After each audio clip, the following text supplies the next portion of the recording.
Everyone, आज की video में हम कंटिन्यू करते हैं अपने लास्ट वीडियो को, जिसमें हमने डिवीज़न के बारे में सीखा था और हमने उसके कुछ बेसिक जो होते हैं उनकी जो डिवीज़न होता है उसको कैसे किया जाता है, ये शॉर्ट मेथड में किया था और कुछ इस तरीके से लॉन्ग मेथड से किया था। और आज की वीडियो में हम इसको कंटिन्यू करते हैं इस चैप्टर के साथ, जिसमें सवाल है कि आपको डिवीज़न सॉल्व करने हैं और उसके बाद क्वोशंट एंड रिमाइंडर आपको बताना है कि क्या होता है, पता करना है। और जो सवाल है आपका जो डिवीज़न है वो आप कैसे चेक करोगे कि आपका जो डिवीज़न है वो सही है। ठीक है, तो हम इस चैप्टर को आज कंटिन्यू करते हैं। ठीक है, तो हम स्टार्ट करते हैं। सबसे पहले हम 2 नंबर से ले लेते हैं। ठीक है, क्योंकि जो फर्स्ट नंबर है वो बहुत सिंपल सवाल है, तो हम सेकंड नंबर से स्टार्ट करते हैं। ठीक है, इसमें है आपको ओके, तो इसमें क्या करना है, ये एकदम सिंपल है डिवीज़न, जैसे हमने लास्ट वीडियो में सीखा था, है ना। तो हमने क्या किया था, 6 का टेबल हम तब तक पढ़ेंगे जब तक कि वो 38 के इक्वल हो जाए या फिर 38 से छोटा, बड़ा नंबर हम नहीं लेंगे। तो 6 6 जा 36 होता है ना, और 6 7 जा 42 होता है। ठीक है, तो ये जो 36 है ये नंबर हम लेंगे, 42 तो बड़ा है इसलिए हम 42 को नहीं लेंगे। ठीक है, 6 6 जा 36, तो 6 6 जा 36। अब 8 में से 6 माइनस हो जाएगा 2 और 3 माइनस कट जाएगा। ठीक है, तो ये हमारा आंसर होगा। ये होता है लॉन्ग डिवीज़न से ये डिवीज़न को सॉल्व करना। ठीक है, और होता क्या है कि जब हम डिवीज़न करते हैं ना, डिवाइड करते हैं, तब हम क्या करते हैं, सबसे पहले पहला नंबर देखते हैं। अगर पहला नंबर इससे बड़ा होता है, मान लो यहाँ पे 6 है और यहाँ पे 7 होता, तो हम पहले 7 को डिवाइड करते हैं, है ना, और उसके बाद हम उसको सॉल्व करते हैं। उसके बाद हम नेक्स्ट नंबर यहाँ पे लिखते हैं और उसके बाद उसको सॉल्व करते हैं। ये हमने आपको देखिए लास्ट वीडियो में समझाया था। उसी तरह से अगर आपने मेरा पहले वाला वीडियो नहीं देखा है तो आप उसको देख लेना, जिससे कि आपको ये जो कॉन्सेप्ट है वो क्लियर हो जाएंगे। ठीक है, आप प्लेलिस्ट ओपन करोगे क्लास 4 की, तो उसमें आपको ये डिवीज़न का जो वीडियो है वो मिल जाएगा। वहाँ पे आप उसका पहले फर्स्ट पार्ट देख लेना, उसके बाद आप सेकंड पार्ट देखना, तो आपको जो सवाल हैं, जो डाउट्स हैं वो क्लियर रहेंगे। ठीक है, तो हम इसमें क्या करेंगे, अब इसमें क्या बताना है, हाँ इसमें क्वोशंट और रिमाइंडर भी बताना है। ठीक है, तो क्वोशंट, ठीक है, क्वोशंट को हम क्या लिखते हैं, क्यू। तो ये जो होता है ना, ये वाला जो पार्ट होता है ये होता है क्वोशंट। ठीक है, इसको हम क्या लिखते हैं, इसको हम लोग क्वोशंट लिखते हैं, QUOTIENT। ठीक है, ये क्या होता है, ये क्वोशंट होता है, और ये जो होता है वो रिमाइंडर होता है। ठीक है, REMAINDER। तो R क्या हो जाएगा आपका, 2 हो जाएगा। ठीक है, क्वोशंट क्या होगा, 6 होगा, और रिमाइंडर क्या होगा, 2 होगा। ठीक है, आपको क्लियर हो गया कि क्वोशंट किसे कहते हैं और रिमाइंडर किसे कहते हैं। ठीक है, तो हम नेक्स्ट बी नंबर ले लेते हैं। बी में सवाल है 751 है। ठीक है, 751। ठीक है, हम इसको डिवाइड करते हैं, तो फिर वही है, जो 5 है वो 7 से छोटा है, तो हम दोनों नंबर को एक साथ लेंगे। ठीक है, तो 7 का टेबल हम पढ़ेंगे जब तक कि वो 51 से इक्वल या 51 से छोटा, जस्ट छोटा जो होगा वो नंबर लेंगे। ठीक है, बड़ा नंबर नहीं लेंगे। तो क्या, अगर हम 7 का टेबल पढ़ते हैं तो 7 7 जा 49 होता है। अगर आपको टेबल लर्न होगा तो आपको इनमें प्रॉब्लम नहीं होगी। और 7 8 जा 56 होते हैं, है ना। तो जो 56 है वो 51 से बड़ा है, तो हम क्या करेंगे, 49 लेंगे। ठीक है, 7 7 जा 49। ठीक है, अब हम इसको माइनस करते हैं, 1 से 9 तो क्रॉस नहीं जाएगा, तो हम क्या करेंगे, इससे कैरी ले लेंगे। ठीक है, 11 से 9 को जब हम माइनस करते हैं तो हमारे पास 2 आएगा, और जब ये इसको कैरी देता है तो यहाँ पे 4 रह जाता है, तो 4 और 4 क्रॉस हो जाएगा। ठीक है, अब अगर आपसे क्वोशंट पूछा जा रहा है तो आप क्वोशंट को क्या लिखोगे, quotient equal to 7 and remainder equal to 2। ठीक है, ये हमारा आंसर हो जाएगा। ओके, आपको क्लियर हो गया। और थोड़ी सी जगह और है तो हम एक सवाल और बता देते हैं, 854। ठीक है, 854। तो अगर हम 8 का टेबल पढ़ते हैं, अब ये छोटा है तो हम दोनों नंबर एक साथ लेंगे, 54 को डिवाइड करेंगे। तो 8 का टेबल अगर हम पढ़ते हैं तो क्या होगा, 8 7 जा 56 होता है। 8 7 जा क्या होता है 56, जो कि 54 से बड़ा है, तो हम इसको नहीं लेंगे, तो हम एक बैक चले जाएंगे।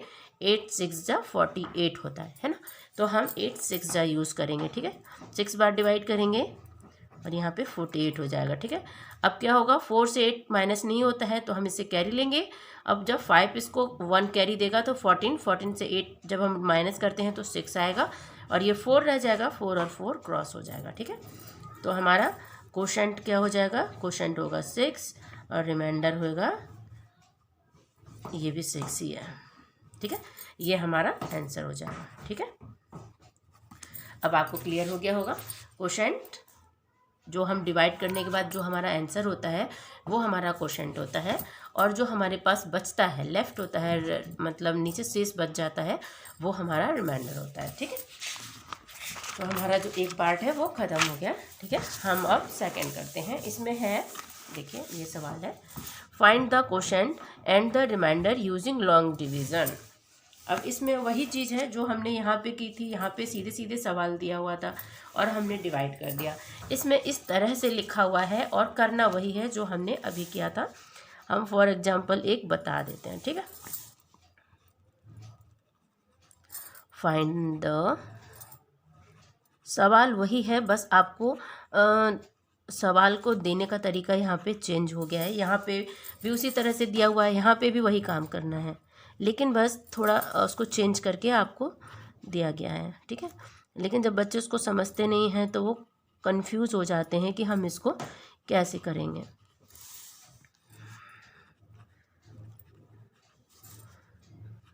सवाल को सॉल्व करने से पहले सवाल समझना बहुत ज़रूरी होता है। जब आप सवाल को समझ लोगे तब आपको सवाल सॉल्व करने में प्रॉब्लम नहीं होती है। ठीक है, आपके पास सवाल है 56 डिवाइडेड बाय 8। ठीक है, अब आपको इसको डिवाइड करने के लिए क्या करना होता है, ये जो नंबर है जिससे हम डिवाइड करते हैं वो इधर लिखते हैं, और जिसको डिवाइड करना होता है उसको हम इधर लिखते हैं। ठीक है, अब ये है क्या 56 और ये है 8, 8 7 जा 56 होता है। ठीक है, तो हम 7 यहाँ पे लिखेंगे, 56 यहाँ पे लिखेंगे। ठीक है, और ये हो गया क्रॉस। ठीक है, आपको यहाँ पे क्या बोला गया है कि कोशेंट एंड रिमाइंडर आपको बताना है कि क्या है। ठीक है, तो कोशेंट तो आपका 7 है और रिमाइंडर कुछ भी नहीं है, इसका मतलब 0 है, यही आपका आंसर हो जाएगा। ठीक है, और अभी हम एक बी नंबर बताते हैं। इसमें आपको हम जो भी पार्ट होते हैं ना पूरे डिवीज़न में किसको क्या कहा जाता है हम अभी क्लियर कर देंगे। ठीक है, यहाँ पे है 19 डिवाइडेड बाय 2। ओके, तो हम 2 से 19 को डिवाइड करते हैं। ठीक है, 2 9 जा 18 है ना, क्योंकि 2 10 जा 20 होता है, तो 2 9 जा 18 हो जाएगा, और 2 6 जा क्या 2 8 जा 16 होता है, तो 16 बहुत छोटा हो जाएगा, और जो 2 9 18 है तो हम वही यूज करेंगे। 9 8 जाता है 1 बचेगा, ये क्रॉस। ठीक है, तो यहाँ पे कोशेंट है आपका 9, रिमाइंडर है 1। ओके, तो ये हो गया आंसर। इसी तरह से आपको ये सारे सवाल सॉल्व करने हैं, और ये इस तरीके से जो हम डिवाइड करते हैं ना इसको ही लॉन्ग डिवीज़न कहते हैं। ठीक है, जब आपको सवाल आता है कि आप लॉन्ग डिवीज़न यूज़ करके लॉन्ग मेथड से डिवाइड कीजिए तो आपको इस तरह से सवाल सॉल्व करना होता है। ठीक है, तो अब हम क्या करते हैं 4 नंबर सॉल्व करते हैं। ठीक है, ये एक सवाल है, ये सवाल है Soma DISTRI distributes 23 sweets to 5 kids। ठीक है, how many sweets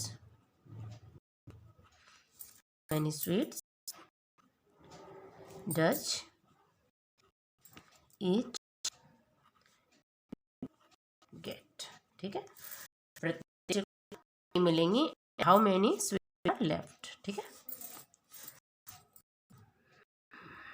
और नेक्स्ट क्या है, दूसरा सवाल इसमें क्या है, how many sweets are left.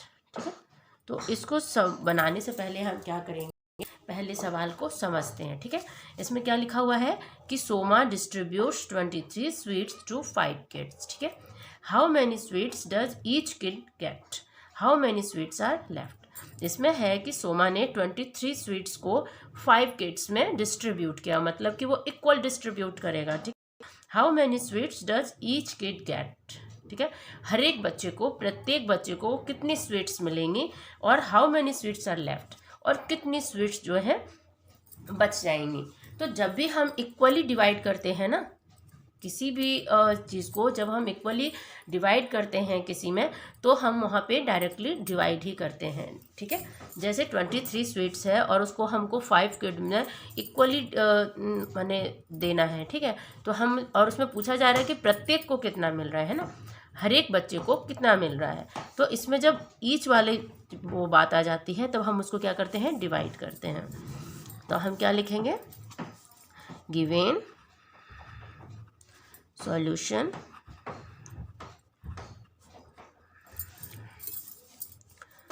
number of sweets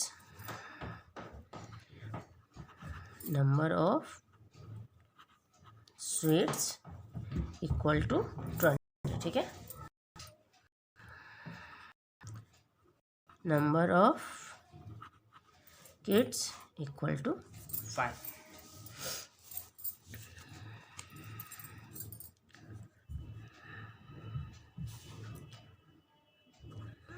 Then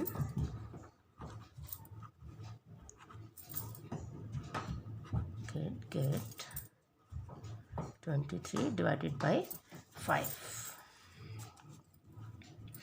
ठीक है, इक्वल टू हम यहाँ पे डिवाइड कर देते हैं। 5 से हम क्या करेंगे, 23 को डिवाइड कर देंगे, 5 4 जा 20, हमारे पास 3 लेफ्ट हो रहा है, ठीक है। तो ये देखिए जो यहाँ पे नंबर आता है ना, यहाँ पे ये इक्वली पार्ट होता है, मतलब 4 स्वीट्स इक्वल सभी को मिल जाएंगे, ठीक है। एंड यहाँ पे जो रिमाइंडर हो रहा है ना, ये हमारे पास बच जाएंगे। तो हम क्या लिखेंगे,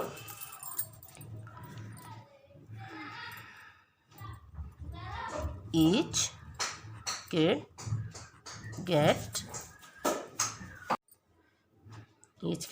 4 स्वीट्स, ओके, एंड 3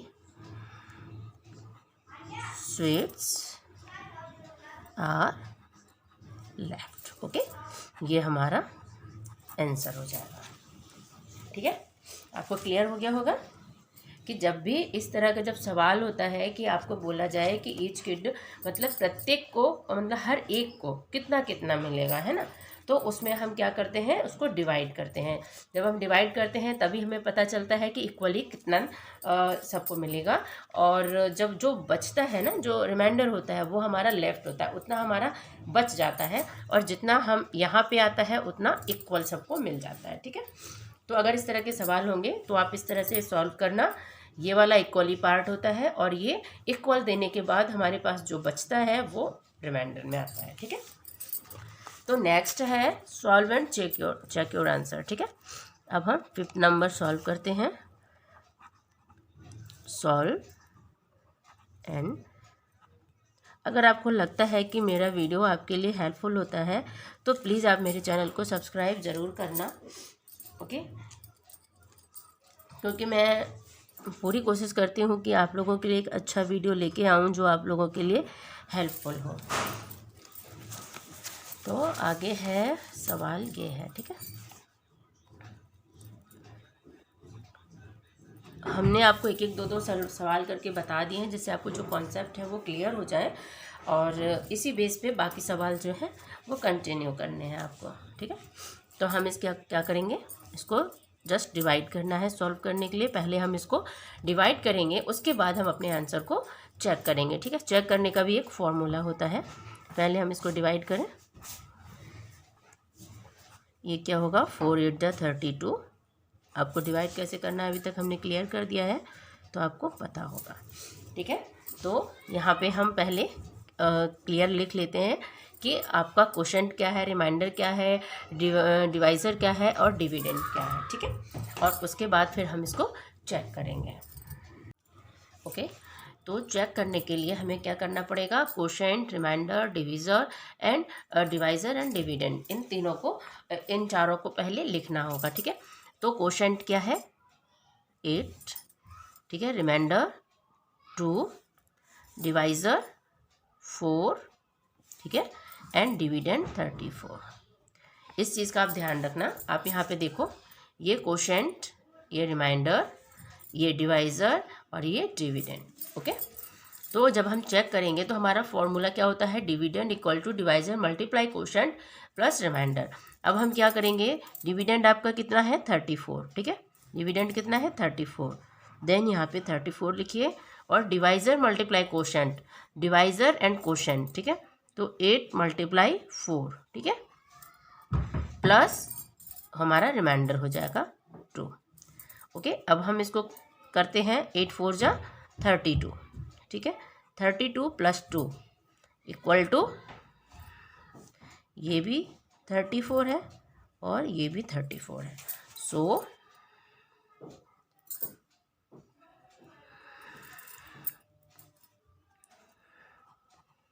द